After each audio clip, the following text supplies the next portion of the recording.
As a professional chef, I can assure you that maintenance and cleaning of any equipment will guarantee good results for the long term. We want to encourage you, and we've made it very easy to clean your oven and maintain it.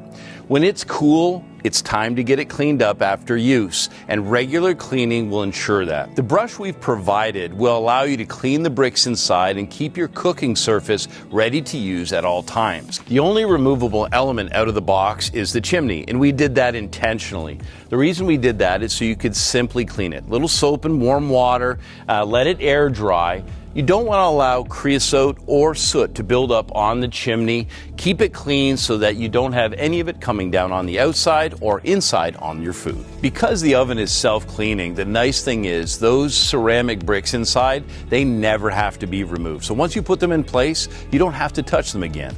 Using our brush, you can gently remove any of the debris, and that cooking surface is cured and seasoned and ready to use at all times. On the outside, you want to use just some simple soap and water, and you can just use paper towel to dry it. We recommend using a microfiber cloth and stainless steel cleaner for all the stainless steel surfaces. Be sure to never use an abrasive on stainless steel. This is beautiful, and we want to keep it beautiful for a long time to come. Resist any temptation to wash with water. Remember, now these stones are perfectly seasoned. After cleaning's done, be sure to return the door to the mouth of your pizza oven to keep it clean and free from debris. If you follow these few simple steps, you'll be ready to use your oven at any time.